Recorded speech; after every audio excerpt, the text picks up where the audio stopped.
नमस्कार दोस्तों, VFX 12 channel में आप लोगों का एक बार फिर से स्वागत है। और मैं उम्मीद करता हूँ आप सब लोग ठीक होंगे और आप लोगों की सेहत ठीक होगी। अपना ध्यान रखिए, ख्याल रखिए, इस कोरोना की सिचुएशन में अपनी सेहत का ख्याल रखें। तो आज हम सीखेंगे हुडनी के अंदर रिजिड बॉडी सिमुलेशंस का बेसिक, कि कैसे आप रिजिड बॉडी सिमुलेशन सेटअप कर सकते हैं। तो मैंने कुछ एग्जांपल्स निकाले हैं, मैं आप लोगों को दिखाता हूँ कि आप इस सेटअप के बाद किस टाइप के सिमुलेशंस क्रिएट कर सकते हैं। तो पहला एग्जांपल है ये, आप देख सकते हैं किस तरह से ये फिंगर चिप्स गिर रहे हैं बॉल के अंदर। दूसरा एग्जांपल्स है ये कॉफ़ी बीन्स का, आप देख सकते हैं किस तरह से ये डायनेमिकली एक के ऊपर एक गिर रहे हैं, ऊपर से गिराए जा रहे हैं। तो इस टाइप की रिजिड बॉडी सिमुलेशंस आप कर सकते हैं इस ट्यूटोरियल को सीखने के, इस ट्यूटोरियल से सीखने के बाद। ये जस्ट कुछ एग्जांपल्स हैं, उसके बाद आपके ऊपर डिपेंड करता है कि आप इस ट्यूटोरियल को किस तरीके से आगे लेकर जाएं अपने आर्ट वर्क क्रिएट करने के लिए। ट्यूटोरियल शुरू करने से पहले मैं एक चीज़ बोलना चाहूँगा, अगर आप पहली बार इस चैनल पर आए हैं तो प्लीज़ ये सब्सक्राइब बटन ज़रूर दबाएं और ये बेल आइकन ज़रूर दबाएं ताकि आप लोगों को नोटिफिकेशन तुरंत पहुँचे। और अगर आपको ये वीडियो पसंद आए तो प्लीज़ लाइक करना बिल्कुल मत भूलिएगा। और आपका कोई सुझाव है या कोई कमेंट है तो प्लीज़ आप जो नीचे कमेंट्स है उसमें आप टाइप कर सकते हैं जो भी आपका सुझाव है। और नीचे डिस्क्रिप्शन में मैंने कुछ अपने सोशल लिंक्स दिए हैं जो कि आप जाके आप चेक कर सकते हैं मेरा काम मेरे इंस्टाग्राम प्रोफाइल पे। अगर आपको पसंद आए तो आप फॉलो करें। तो ये सारा काम मैंने किया हुआ है, प्लस मेरा ये बिहेंस का पेज है, यहाँ पे मैं अपना पोस्ट करता रहता हूँ रेगुलरली, मैं इंस्टाग्राम पे पोस्ट करता रहता हूँ। तो अगर आपको पसंद आए तो प्लीज़ फॉलो करें। चलिए तो आपका आज का ट्यूटोरियल शुरू करते हैं। तो अब हम हुडनी के अंदर आ गए हैं और सबसे पहले हमको क्रिएट करनी है हमारा असेट जो कि हम ड्रॉ करने वाले हैं। तो उसके लिए क्या करेंगे, सबसे पहले हम नेटवर्क विंडो पे माउस ले जाएंगे और यहाँ पे टैब प्रेस करेंगे और यहाँ पे सर्च करेंगे जियोमेट्री। तो ये हमारा नोड क्रिएट हो जाता है। ये ग्रुप की तरह काम करता है जिसके अंदर आप अपने सॉफ्ट नेटवर्क को क्रिएट करते हो, ठीक है, यानी सरफेस ऑपरेटर्स। तो इसको रीनेम कर लेते हैं, हम इसको कर देते हैं कॉफ़ी बीन, क्योंकि हम कॉफ़ी बीन को ही गिराने वाले हैं। यहाँ पे हम एक फाइल नोड क्रिएट करेंगे, फाइल नोड, क्योंकि हमको हमारा ज्योमेट्री को इंपोर्ट करना है। यहाँ ऑपरेटर विंडो में जहाँ ज्योमेट्री फाइल लिखा है यहाँ पे आपके पास ऑप्शन आएगा, यहाँ पे क्लिक करेंगे तो फाइल चूज़र का, तो यहाँ पे क्लिक करिए और जो भी आपका मॉडल है वो इंपोर्ट आप कर सकते हैं। तो मैं फटाफट से अपना मॉडल इंपोर्ट कर लेता हूँ। जब भी आप कभी कोई मॉडल या कोई इमेज इंपोर्ट कर रहे हो हुडनी के अंदर और आपको इस टाइप से येलो हाईलाइटेड दिखे, दैट मीन्स सीक्वेंस ऑन है, जो कि आप यहाँ देख सकते हैं। तो इस ऑप्शन पे show sequence as one entry पे क्लिक करेंगे तो आपको इंडिविजुअली ऑब्जेक्ट्स दिखना स्टार्ट हो जाएंगे, इमेजेस दिखना स्टार्ट हो जाएंगे। तो मैं सेलेक्ट कर लेता हूँ अपना ऑब्जेक्ट और मेरा जो कॉफ़ी बीन है वो इम्पोर्ट हो चुका है, ठीक है। इसके आगे मैं लगाऊंगा एक ट्रांसफॉर्म का नोड, ट्रांसफॉर्म, ठीक है, और डिस्प्ले विंडोज की ऑन करूंगा इस ब्लू टिक को ऑन करके, ठीक है। तो अब ये डिस्प्ले हो रहा है और मैं इसको रोटेट कर लूँगा -180 एक्स एक्सिस में। तो अभी ये दिखने लगा है और इसको स्केल भी कर लूँगा मैं अराउंड 0.2, क्योंकि वो बहुत बड़ा दिख रहा था। इतना स्केल काफ़ी है, ठीक है। तो जैसा कि आपने रेफरेंस में देखा था, इस टाइप का एनिमेशन करने के लिए, इस टाइप का गिरता हुआ एनिमेशन या ऐसा जो प्लेसमेंट हो रखी है ओवरऑल, मैं कैसे करूँगा। तो उसके 2-3 तरीके हैं, ठीक है। एक जो तरीका सबके दिमाग में सबसे पहले आएगा वो ये है कि काम करता हूँ मैं, इसको डुप्लीकेट करता हूँ और पूरे में प्लेस कर लेता हूँ, ठीक है, यहाँ यहाँ यहाँ यहाँ यहाँ मैनुअली प्लेस कर लेता हूँ, ठीक है। वो एक कर सकता हूँ मैं, ठीक है, बट वो टीडियस टास्क हो जाएगा, ठीक है। तो उसके अलावा ऑर्गेनिकली डिस्ट्रीब्यूट करने के लिए हमको एक नेटवर्क क्रिएट करना पड़ेगा, ठीक है। तो उस नेटवर्क को क्रिएट करते हैं जल्दी से। मैं क्या करूँगा, मैं क्या करने वाला हूँ वो बता देता हूँ आपको। कोई भी ऑब्जेक्ट है जिसको कि मैं रिजिड बॉडी में कन्वर्ट करने वाला हूँ, जैसे कि मेरे केस में अभी यहाँ पे ये बीन है कॉफ़ी का। तो मैं क्या करूँगा ऑब्वियस सी बात है कि कोई चीज़ ऊपर से नीचे गिरेगी, ठीक है। तो मैं क्या कर सकता हूँ, इसको डुप्लीकेट करूँगा। कैसे, मैं बता देता हूँ। इसको Ctrl+C करेंगे, दोनों को सेलेक्ट करके Ctrl+V, ठीक है, Ctrl+V। तो आप जितने भी यूनिट्स चाहते हैं बना सकते हैं, कॉपी पेस्ट करके, ठीक है। और मैं सबकी ट्रांसलेट वैल्यू चेंज कर देता हूँ, ठीक है। लाइक इसको मैं कर देता हूँ और इसको मैं इधर कर देता हूँ। पर अब क्या हो रहा है कि क्योंकि मेरा ब्लू टैग इस पर ऑन है तो खाली मुझे एक ही दिख रहा है। तो अभी मैं माउस को लेके जाऊंगा नोड के ऊपर, तो यहाँ पे एक ऑप्शन आता है टेम्पलेट का, तो मैं ऑन कर देता हूँ तो मुझे वो भी दिखने लगेगा एज ए वायरफ्रेम मोड। और इसको भी शिफ्ट दबा के अगर मैं इसका भी टेम्पलेट मोड ऑन करता हूँ तो ये भी दिखने लगेगा। तो आप देख सकते हैं तीनों यहाँ पे मुझे दिख गए हैं, ठीक है। पर मेरा कंसर्न क्या है, इस तरह से अगर मैं डिस्ट्रीब्यूट करने जाऊँगा तो मुझे बार बार डुप्लीकेट करने पड़ेंगे और एंड में मुझे एक नोड लगाना पड़ेगा मर्ज का, टैब मर्ज नोड, ठीक है। अब मैं क्या करूँगा, तीनों नोड को मैं यहाँ पे कनेक्ट कर लेता हूँ मर्ज में, ठीक है। तो अब मैं क्या देख सकता हूँ, अब वो तीनों मुझे बीन्स दिख रहे हैं। तो इस तरीके से मैं 50 बीन 60 बीन जितने भी मैं बीन चाहूँ मैं कॉपी पेस्ट करके डाल के और यहाँ मर्ज कर सकता हूँ to read as a single geometry, एक सिंगल ज्योमेट्री रीड करने के लिए। पर जैसे कि मैंने बताया ये टीडियस टास्क है जो कि मैं नहीं करना चाहता, ठीक है। तो उसके लिए क्या करेंगे, सो करते हैं ये सब एक्स्ट्रा जो है हम डिलीट मार देते हैं फिर से, ठीक है। और इसका जो ट्रांसलेट वैल्यू थी इसको फिर से 0 कर देते हैं, ठीक है।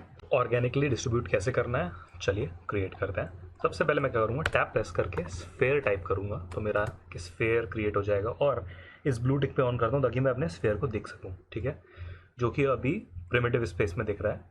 तो यहाँ पे एट्रीब्यूट विंडो में जाके मैं यहाँ पे प्रिमिटिव टाइप जो है चेंज कर दूंगा पॉलीगन में, और यहाँ पे इसकी फ्रीक्वेंसी यानी सब डिवीजन बढ़ा दूंगा, 3 कर देता हूँ। तो मेरा थोड़ा बेटर रिप्रेजेंटेशन मुझे स्फेयर का दिखेगा, ठीक है। अभी इसके आगे मैं क्या करूँगा, मैं एक ट्रांसफॉर्म का नोड लगाऊंगा बिकॉज मुझे इसको थोड़ा सा वाई एक्सेस में ऊपर लेके जाना है। तो मैं ट्रांसफॉर्म का ब्लू टिक ऑन करूँगा, ठीक है। तो ध्यान रखिए जब भी ब्लू टिक ऑन करना है मतलब आप उस नोड के थ्रू देख रहे हैं। तो मैं वाई एक्सेस में अराउंड वैल्यू डाल देता हूँ 4, मे बी 4 बहुत ज़्यादा हो गया, 3 डाल देते हैं, ठीक है। सो ये हो गया। अब क्योंकि ये स्फेयर है और यूनिफाइड ज्योमेट्री दिख रही है, तो मैं इस जगह पे अगर मैं अपने क्यूब अपने कॉफ़ी बीन्स को डिस्ट्रीब्यूट करूँगा तो दिखा देता हूँ कैसा दिखने वाला है, ठीक है। जो कि मैं मैनुअली कर रहा था बट यहाँ पे मेरा काम बच जाएगा। तो मैं क्या करूँगा, यहाँ पे एक स्कैटर नोड लगा देता हूँ मैं, ठीक है। स्कैटर नोड क्या करता है, मेरी ज्योमेट्री के ऊपर पॉइंट्स क्रिएट कर देता है, देखा, ठीक है। पॉइंट्स क्रिएट हो गए। तो अभी मैं काउंट बहुत ज़्यादा है तो मैं इनको कर देता हूँ 300 भी नहीं, मैं इनको फिलहाल के लिए 200 रखता हूँ, ठीक है। अब इन पॉइंट्स के ऊपर मैं अपने कॉफ़ी के बीन को इंस्टेंस करूँगा। कैसे, एक और नोड क्रिएट करूँगा टैब प्रेस करके, copy two points. I hope confusion नहीं क्रिएट हो रहा हूँ, मैं ट्राई कर रहा हूँ कि मैं जितना सही तरीके से समझा पाऊँ, तो ध्यान दीजिएगा थोड़ा और एंड तक जाइएगा बिकॉज रियली में आपके लिए बहुत यूज़फुल है ये ट्यूटोरियल, ठीक है। आप खाली रिजिड बॉडी सिमुलेशन ही नहीं, इस प्रोसेस के थ्रू काफ़ी सारी चीज़ें आपके दिमाग में आ जाएंगी चीज़ें क्रिएट करने के लिए, ठीक है। तो अभी क्या, अगर आप इस पर माउस होवर करके लेके जाओगे तो यहाँ पे दिखा रहा है target point to copy to, और यहाँ पे प्रिमिटिव टू कॉपी, यानी इस वाले नोड में हमारा प्रिमिटिव लगेगा, यानी कि ये, बिकॉज इसको हमें इंस्टेंस करना है। तो इस वाले नोड को सेलेक्ट करके इस साइड ले जाते हैं, थोड़ा सा इजी हो जाएगा, और इसको यहाँ ले जाते हैं, ठीक है। अभी यहाँ पे टारगेट पॉइंट्स, ठीक है, तो हमारे टारगेट पॉइंट से हैं, तो इस वाले नोड को यहाँ कनेक्ट करेंगे और ज्योमेट्री को यहाँ कनेक्ट करेंगे, ठीक है। और अब मैं जब देखता हूँ तो आप देख सकते हैं जो मेरे कॉफ़ी बीन्स हैं वो सेम पॉइंट पे इंस्टेंस हो चुके हैं, ठीक है। बट ये बहुत यूनिफॉर्म लग रहा है, ठीक है, इट्स नॉट ऑर्गेनिक। सो आमतौर पे देखा जाए तो डिस्ट्रीब्यूशन इस तरीके से नहीं होता है, ठीक है, नेचुरली डिस्ट्रीब्यूशन करना होता है। ये ऑर्गेनिक नहीं लग रहा है, तो अब ऑर्गेनिक नहीं लग रहा है तो उसके लिए क्या करें, उसके लिए हम चेंज कर सकते हैं अपने स्फेयर को का जो मॉडल है थोड़ा चेंज करके, ठीक है। और 3-4 चीज़ें और करेंगे। तो सबसे पहले हम देखते हैं हमारा स्फेयर, ठीक है। तो अभी ट्रांसफॉर्म के बाद हमने स्कैटर किया था, बट स्कैटर क्या हो रहा है, स्कैटर नोड क्या कर रहा है, वो उसकी ओवरऑल सरफेस पे पॉइंट जनरेट कर रहा है, ठीक है। और अगर मैं बीच में जाता हूँ तो बीच में स्फेयर के अंदर जो कि हॉलो है, खाली है, उसके अंदर कोई भी पॉइंट जनरेट नहीं हो रहा है, ठीक है, जो कि गलत है बिकॉज मुझे बीच में भी चाहिए, मुझे खाली ज्योमेट्री के सरफेस पे पॉइंट्स नहीं जनरेट करने हैं। तो मैं उसके लिए क्या करूँगा, बीच में एक नोड क्रिएट करूँगा जो कि होगा आईएसओ ऑफसेट, ठीक है। और आईएसओ ऑफसेट को मैं कनेक्ट कर देता हूँ। तो आप देख सकते हैं आईएसओ ऑफसेट कनेक्ट करते ही मेरे जो पॉइंट्स हैं बीच में भी अंदर भी क्रिएट होने लग गए। क्यों? बिकॉज इसने एक वॉल्यूम क्रिएट कर दिया। तो वॉल्यूम क्या है, वॉल्यूम के अकॉर्डिंगली पॉइंट्स जनरेट हो गए, ठीक है। पर अभी भी स्फेयर जो है वो स्फेयर ही है, बट मुझे उसको थोड़ा सा उसका शेप चेंज करना है। तो मैं क्या करूँगा, मैं एक माउंटेन नोड लगा दूंगा, ठीक है। और माउंटेन नोड को कनेक्ट कर देते हैं बीच में, ठीक है। और देखते हैं, ये देखिए अब आप देख सकते हैं माउंटेन नोड से थोड़ा सा जो मेरा मैश है वो उसमें नॉइस आ गई है और थोड़ा सा चेंज हो गया है जो कि थोड़ा और ऑर्गेनिक लगने लगा है। सो अभी आईएसओ ऑफसेट चेक करता हूँ, देख सकते हैं अभी प्रॉपर स्फेयर नहीं दिख रहा है। और अब मैं अपने पॉइंट से देखता हूँ तो आप देख सकते हैं रैंडमली डिस्ट्रीब्यूटेड है, करेक्ट। सो अब अगर मैं अपने पॉइंट चेक करूँगा, सो ये देखिए अब वो स्फेयर नहीं है, अब वो रैंडमली डिस्ट्रीब्यूटेड है। तो यहाँ पे बेनिफिट ये है कि आप जब चाहें अपने नंबर ऑफ़ पार्टिकल्स यानी कि नंबर ऑफ़ पॉइंट्स कम कर सकते हैं। जैसे कि मुझे अभी 100 चाहिए, सो आप देख सकते हैं डिस्ट्रीब्यूशन में खाली 100 बीन्स दिख रहे हैं, ठीक है। एट द सेम टाइम आप यहाँ पे उसका शेप भी चेंज कर सकते हैं इस माउंटेन सॉप के थ्रू, सरफेस ऑपरेटर के थ्रू, ठीक है। पर अभी आप देखेंगे तो सब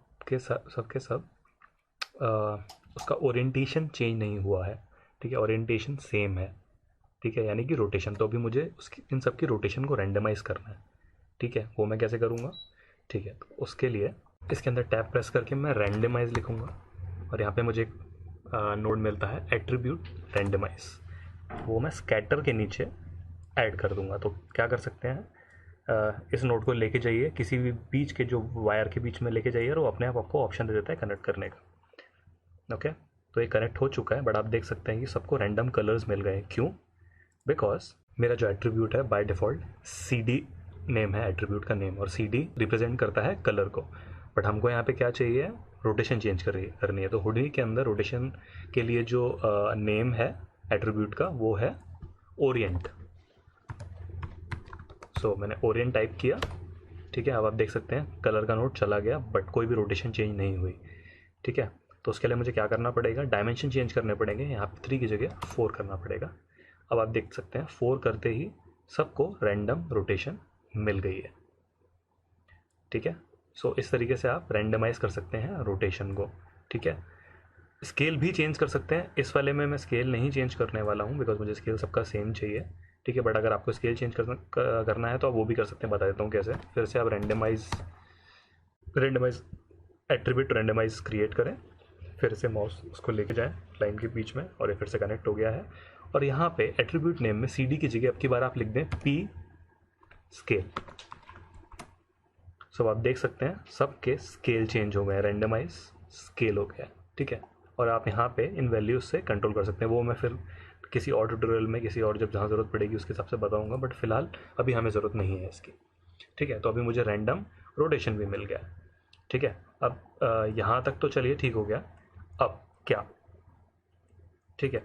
अभी अगर मैं कॉपी टू पॉइंट्स पे माउस लेके जाता हूँ और यहाँ पे होवर करता हूँ तो ये सारे कंट्रोल्स मुझे दिखते हैं, ठीक है। यहाँ पे एक ऑप्शन है आई, यानी कि मुझे यहाँ से इसकी नोड की इन्फो मिलेगी। तो मैं क्लिक करता हूँ इन्फो पे और आप देख सकते हैं कितने सारे पॉइंट्स हैं, प्रिमिटिव्स की वैल्यूज़, वर्टिसेस, पॉलीगन, सारी डिटेल्स मुझे यहाँ मिल रही हैं, ठीक है। पर सो यहाँ पे मैं व्यू पोर्ट पे माउस से रोटेट करता हूँ तो बहुत हैवी हो रखा है, ठीक है। और अगर मैं इसको कैलकुलेट करने जाऊँगा तो डेफिनेटली मेरा सिमुलेशन का टाइम बहुत ज़्यादा हो जाएगा और वो सही नहीं है, ठीक है। तो इसीलिए हुडनी बेस्ट है इस चीज़ में। तो मैं क्या करूँगा, अब मैं एक नया नोड क्रिएट करने वाला हूँ। सो मैं नया नोड क्रिएट करूँगा, नोड का नेम है असेंबल, ओके। अभी मैं असेंबल मैंने किया और इसको कनेक्ट कर देता हूँ मैं और अनेबल कर देता हूँ, ठीक है। और असेंबल पे क्लिक करता हूँ और यहाँ पे एक ऑप्शन आपको मिलेगा क्रिएट टैग ज्योमेट्री, क्लिक कर दीजिए उसके ऊपर, ठीक है। और जैसे आप उस पर क्लिक करेंगे और उसके बाद अगर आप अपने व्यू पोर्ट को रोटेट करने की कोशिश करेंगे तो आप देख सकते हैं एकदम हल्का हो गया, एकदम लो पॉली काइंड ऑफ फील आपको लगेगा कि जैसे कि बहुत ही स्मूथ हो गया आपका व्यू। ठीक है, क्यों हो गया उसका रीज़न बताता हूँ। ठीक है, ये नोड क्या करता है, ये नोड क्या करता है, अगर आप कॉपी टू पॉइंट्स पे जाएंगे और इन्फो पे क्लिक करेंगे तो आप देख सकते हैं यहाँ पे कितना ज़्यादा मैश काउंट है। ठीक है, वर्टिसेस काउंट है और पॉइंट काउंट है। ठीक है, पर अब अगर मैं असेंबल, जब मैंने नोड ऐड कर दिया और मैंने क्रिएट पैक ज्योमेट्री पे क्लिक कर दिया, उसके बाद अगर मैं जाता हूँ और इस पर क्लिक करता हूँ तो मुझे कितना दिखा रहा है, 100 पॉइंट्स। क्यों? बिकॉज मैंने अपना स्कैटर का जो वैल्यू रखा है वो 100 रखा है, तो वो हर एक पॉलीगन को एज ए पॉइंट कैलकुलेट कर रहा है। इसलिए जो मेरा सिमुलेशन है और मेरा जो व्यू पोर्ट है बहुत लो हो गया है, एंड इसीलिए वुडनी is the best. Okay, so assemble के बाद हम एक और नोड क्रिएट कर देंगे, वो है नल। तो ये हमारा क्या हो जाएगा, beans OBJ, beans object. Okay, so अब हमारे बीन्स सेट हो गए हैं सिमुलेट होने के लिए। ठीक, मैं एक कोल्यूशन ज्योमेट्री क्रिएट कर लूँगा। उसके लिए मैं क्या करूँगा, एक जियो नोड फिर से क्रिएट करता हूँ। इसको लिख देता हूँ मैं कोल्यूशन, और इसके अंदर डबल क्लिक करके एंटर होता हूँ, और यहाँ पे मैं क्यूब टाइप करूँगा, और क्यूब मेरा क्रिएट हो गया है। ठीक है, और मैं इसमें से उसका ऊपर वाला फेस मुझे डिलीट करना है। क्या, तो फेस आप यहाँ से सेलेक्ट कर सकते हैं, यहाँ पे वर्टिसेस हैं, ये एजेस हैं और ये फेस है। तो यहाँ पे फेस सेलेक्ट किया और जस्ट मैं प्रेस करूँगा डिलीट, तो आप देख सकते हैं ये डिलीट हो गया है। ठीक है, और यहाँ पे एक नोड क्रिएट हो गया ब्लास्ट। ठीक है, तो टेक्निकली मैं वापस अपने अगर बॉक्स पे जाता हूँ तो वो फेस ऑलरेडी है, तो इस नोड के थ्रू वो डिलीट हो गया और वो हमेशा रहता है। मैं कभी भी इसको बाईपास करूँगा तो आप वो फेस वापस ला सकते हैं। ठीक है, सो ये हो गया, और इसको स्केल कर लेता हूँ मैं फटाफट से। ठीक है, और स्केल करने के लिए मैं क्या करूँगा, ट्रांसफॉर्म नोड लगाता हूँ। ट्रांसफॉर्म नोड लगाने के बाद मैं इसको स्केल कर लेता हूँ, सॉरी इसको स्केल कर लेता हूँ वाई एक्सेस में इतना, एक्स में ऑलमोस्ट 4 और जी में थोड़ा ज़्यादा, बिकॉज ये गिरने वाले हैं इसके ऊपर, तो उसके हिसाब से मैं इसको स्केल कर लेता हूँ। और इसको मे बी 0.1 रखता हूँ, नहीं 0.5 रखता हूँ। सो मेरा स्केल हो गया है, और स्केल को मैं वाई एक्सिस में 0.7 कर लेता हूँ, ताकि जो बीन्स हैं वो बाहर ना जा पाए। ठीक है, तो इतना बहुत है, तो मैं इसके ब्लू टिक पे क्लिक कर देता हूँ ताकि मुझे दिख जाए कि बिल्कुल ठीक दिख रहा है। और इसके आगे मैं एक नोड क्रिएट कर दूंगा जो कि होगा नल। सो यहाँ पे रीनेम कर देता हूँ कोल्यूशन जियो, इसको अनेबल कर देता हूँ। तो अभी मेरा क्लीन नेटवर्क रेडी है, कोल्यूशन का भी और मेरा ज्योमेट्री का भी, जो कि मैं गिराने वाला हूँ। ठीक है, अब मेरे को क्रिएट करना है नेटवर्क। तो नेटवर्क क्रिएट करने के लिए मैं क्या करूँगा, टैप प्रेस करूँगा और मैं टाइप करूँगा डॉप। तो डॉप का मतलब है डायनामिक ऑपरेटर्स, तो इसके अंदर जितनी भी डायनामिक्स की चीज़ें होती हैं वो क्रिएट होती हैं। ठीक है, तो अब मैं इसके अंदर आ गया हूँ। सबसे पहले मुझे क्रिएट करना है रिजिड बॉडी सॉल्वर। तो मेरा ये सॉल्वर हो गया जिसके थ्रू सारी सिमुलेशन होगी। नेक्स्ट नोड जो मुझे चाहिए वो है rigid body, RBD, rigid body source object. तो आरबीडी पैक्ड, बिकॉज हमने पैक्ड ज्योमेट्री क्रिएट करी तो मुझे पैक्ड ऑब्जेक्ट इंपोर्ट का नोड क्रिएट करना पड़ेगा। ठीक है, तो इसको मैं अपने पहले ऑप्शन में यहाँ ऑब्जेक्ट में कनेक्ट कर देता हूँ, और यहाँ पे थोड़ा सा इसको बढ़ा लीजिए, यहाँ पे मे भी थोड़ा सा और, हाँ। सो यहाँ सॉफ्ट पाथ लिखा हुआ है, ठीक है।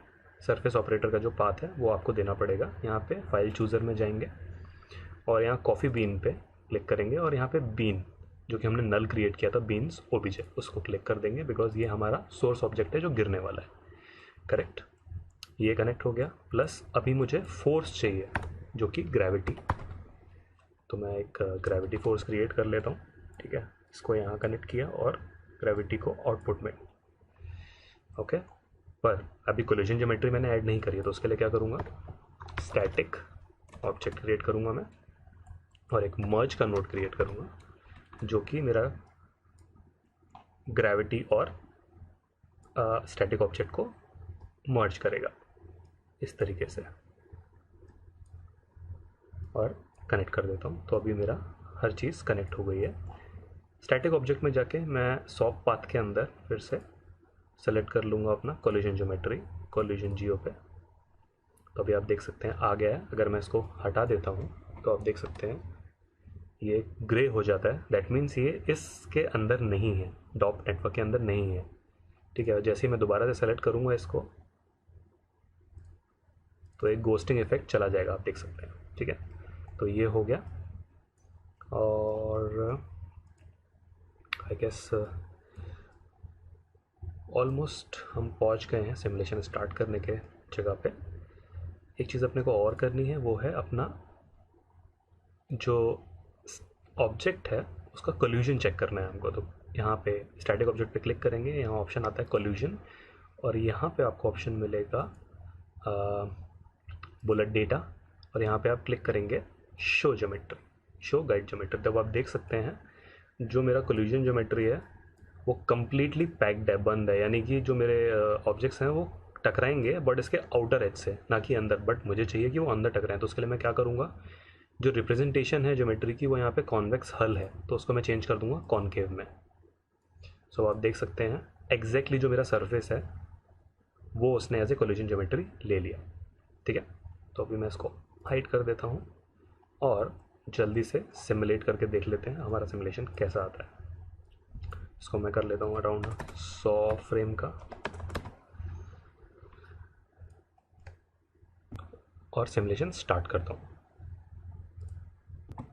सो सिमुलेशन डन हो चुका है हमारा, और आप देख सकते हैं कि जो हमारे कॉफ़ी बीन्स थे वो परफेक्टली नीचे आ रहे हैं और इंटरेक्ट कर रहे हैं। पर आप देख सकते हैं कि यहाँ पे गोस्टिंग इफेक्ट दिख रहा है जो कि स्टैटिक है, ये वाले बीन्स। ओके, वो क्यों दिख रहे हैं, अगर मैं बाहर जाता हूँ अपने ऑब्जेक्ट मोड पे तो ये जो कॉफ़ी बीन्स है ये टैब ऑन है, तो मैं इसको ऑफ कर देता हूँ, डिस्प्ले ऑप्शन इसका, तो अब आपको ये अंदर नहीं दिखेगा। तो प्रॉपरली आप देख सकते हैं आपका सिमुलेशन कैसा आ रहा है। ओके, तो अगर आपको देखना है किस टाइप से रियल टाइम में आपको चेक करना है, तो आप यहाँ पे एक ऑप्शन है रियल टाइम टॉगल ऑन करके आप प्ले कर सकते हैं। दूसरा ऑप्शन एक और है, आप इसका मैश प्रीव्यू क्रिएट कर सकते हैं। अगर माया की लैंग्वेज में बात करूँ तो लाइक प्ले ब्लास्ट जैसे क्रिएट करते हैं, तो यहाँ पे एक ऑप्शन आता है ये रेंडर विद फ्लिप बुक। ठीक है, तो इस पर क्लिक कर दीजिए जस्ट एक बार और स्टार्ट कर दीजिए बाय डिफ़ॉल्ट, तो ये पर फ्रेम आपका प्रीव्यू स्टार्ट कर देगा। ये देखिए स्टार्ट कर दिया इसने। सो फ्लिप बुक ने अपना प्रीव्यू कैश कर लिया और वो प्ले कर सकते हैं, देख सकते हैं बहुत ही बेहतरीन तरीके से सिमुलेशन हो रहा है हमारा। ये देखिए एकदम रियलिस्टिक। सो इस तरीके से आप कोई भी सिमुलेशन सेटअप कर सकते हैं, और आप देख सकते हैं ज़्यादा कॉम्प्लेक्स नहीं था सेटअप, आसान ही है, बट थोड़ा बेसिक समझने की ज़रूरत है कि हम कोई भी स्टेप क्यों कर रहे हैं। करेक्ट। सो इस तरीके से आप कोई भी रिजिड बॉडी सिमुलेशन कर सकते हैं। तो मैं ज़्यादा कॉम्प्लेक्स स्पेस में नहीं जा रहा हूँ ताकि कोई कंफ्यूज ना हो। एडवांस जब रहेगा तो एडवांस में हम ट्यूटोरियल क्रिएट कर देंगे। ठीक है, तो इस तरीके से आप क्रिएट कर सकते हैं चीज़ें। और जब आप फ्लिप बुक का रेंडर करते हैं, सो एक बार मैं दिखा देता हूँ आपको।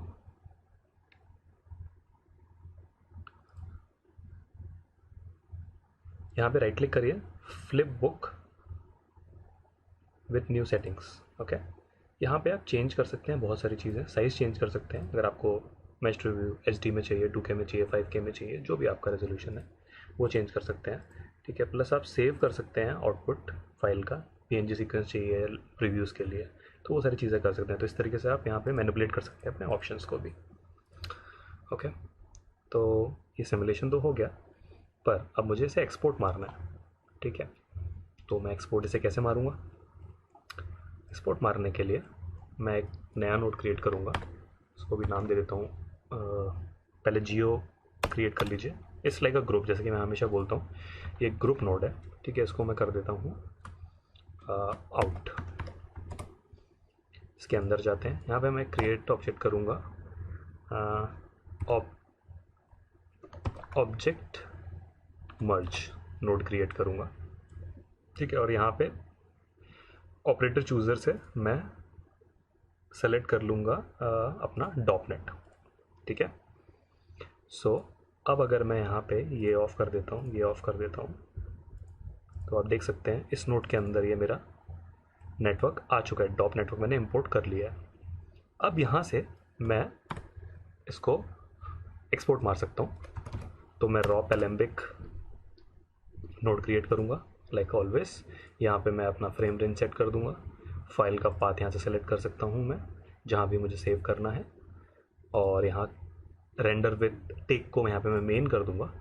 ठीक है, और हिट रेंडर कर दूँगा, तो मेरा सीक्वेंस चला जाएगा, एक्सपोर्ट हो जाएगा, और उसके बाद मैं उसको किसी भी DCC एप्लीकेशन में यूज़ कर सकता हूँ। माया हुआ, हुडिनी हुआ, अपना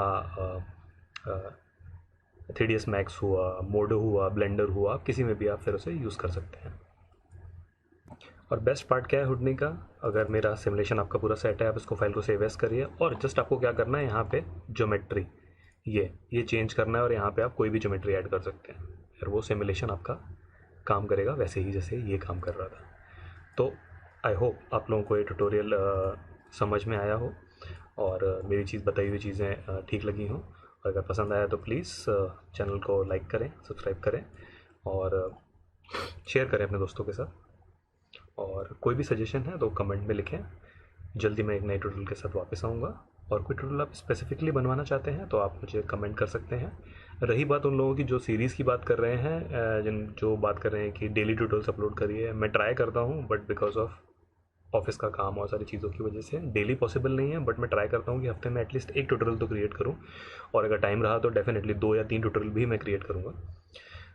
बट डेफिनेटली मैं अपडेट रखूँगा, ये ट्यूटोरियल बनाना बंद नहीं करूँगा, आप लोगों की हेल्प करता रहूँगा मैं। ठीक है, सो अपना ख्याल रखें, और मिलते हैं जल्दी। धन्यवाद।